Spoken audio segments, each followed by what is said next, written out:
और आइंदा मैं याले के बारे में इस तरह की कोई बात बर्दाश्त नहीं करूंगा, जान लें आप लोग। सरवत साहिबा, अपनी अम्मी की तरफ से माफी मांगता हूं आपसे। बदकिस्मती से ये सारी बात उन्हें किसी और तरीके से बताई गई है और ये सूरत हाल के मुताबिक गुस्से में आ गई। इनकी किसी भी बात को हरगिज़ अपने दिल पे मत लीजिएगा और इनकी तरफ से मैं चाहता हूं कि आप मेरी माजरत कबूल करें। याले तुम भी।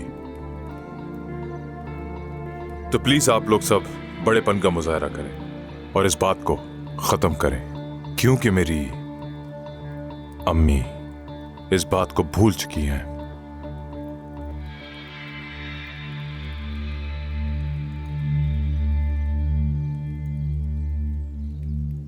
नहीं भूलूंगी मैं तुम्हें बता दूं बेटा, हरगिज नहीं भुलाया जाएगा। इस बात को मैं कभी नहीं भूलूंगी, मगर तुम्हारी और तुम्हारी खूबसूरत बीवी की खातिर इस बार मैं चुप रहूंगी और हरगिज अपना मुंह नहीं खोलूंगी। बहुत बेइज्जती की, लेकिन अगर दोबारा इस घर में ऐसा कुछ भी हुआ तो मैं चुप नहीं बैठूंगी, हरगिज चुप नहीं रहूंगी। न तुम न तुम्हारी बीवी, कोई मुझे नहीं रोक सकेगा और मैं ये घर छोड़ के चली जाऊंगी और जो मैं कहती हूँ वो करके दिखाती हूँ। आपने जो कहा बिल्कुल दुरुस्त है, लेकिन मैं आपसे वादा करता हूं कि ऐसा दोबारा नहीं होगा और मैं ऐसा होने नहीं दूंगा। आपकी फराग दिली का बहुत शुक्रिया।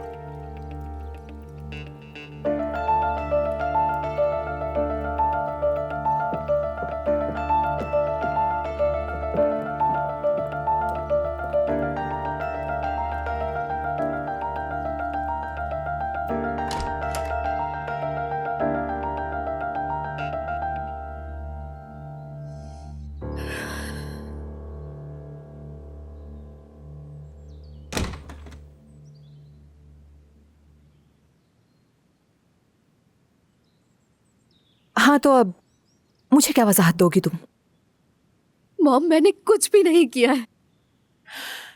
याले, अब तुम्हारी हरकतें बहुत ज्यादा हद से बाहर होती जा रही हैं। पहले उस लड़के को तुम्हारे कमरे में सोया हुआ पाती हूँ, लेकिन तुम कहती हो कुछ नहीं हुआ और बहुत सफाकी से कहती हो कि कुछ भी नहीं हुआ। चलो मान लिया, लेकिन अब क्या कहना चाहोगी तुम मुझे? उस वक्त होश में नहीं थी तुम, लेकिन अब क्या हुआ है? तुमने किस किया उसे? अब क्या झूठ बोलोगी? मॉम, मैं सच कह रही हूँ, झूठ नहीं बोल रही हूँ आपसे। मैंने कुछ नहीं किया। फिकरत अंकल ने भी तो यही कहा है। हाँ, कुछ नहीं किया है, बस एक किस कर दिया है। इतनी छोटी बात है। हमारे दरमियान ऐसा कुछ नहीं हुआ है। आपने सुना नहीं? फिकरत अंकल ने कहा कि वो एक मिसअंडरस्टैंडिंग थी। इस बात को बिला मुझे बढ़ाया जा रहा है बस। सबको बेवकूफ बना सकती हो, लेकिन मुझे नहीं। यहाँ असल सवाल ये है कि तुम मेरी बेटी होकर ऐसी हरकत कर कैसे सकती हो? बताओ मुझे याले। तुम्हें समझाना और हर बात से मोहतात रखना मेरे लिए तकलीफ का बाइस बनता जा रहा है। आखिर चाहती क्या हो तुम? एक ही दफा मेरी जान लेकर मामला खत्म कर दो सारा। जरा भी ख्याल नहीं तुम्हें मेरा? किस मोड़ पर लाकर तुमने खड़ा कर दिया है मुझे। मेरे शौहर के सामने, उसके घर वालों के सामने मेरी इज्जत दो कौड़ी की होकर रह गई है। अगर मैंने अपनी जिंदगी के लिए शादी जैसा फैसला ले ही लिया है तो क्या तुम मुझसे उसका बदला ऐसे लोगी? हाँ मॉम, मैं आपसे कह रही हूँ ना, मैंने ऐसा कुछ नहीं किया। मेरी बात का एक बार तो यकीन करें ना। आपके शौहर तक मेरी बात को समझ रहे हैं और मुझे बचा रहे हैं। तलाल की दादी ने हमें नीचे क्या कुछ नहीं कहा। आपको अंदाजा भी है कि मुझ पर क्या गुजर रही है, मैं कैसा महसूस कर रही हूँ।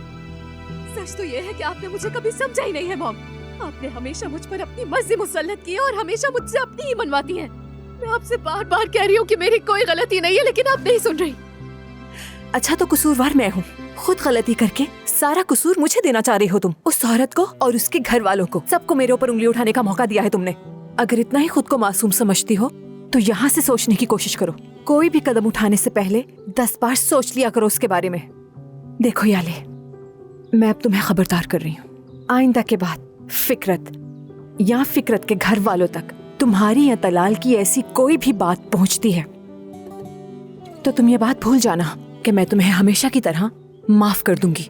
ये आखिरी मौका है। कुछ समझ रही हो तुम?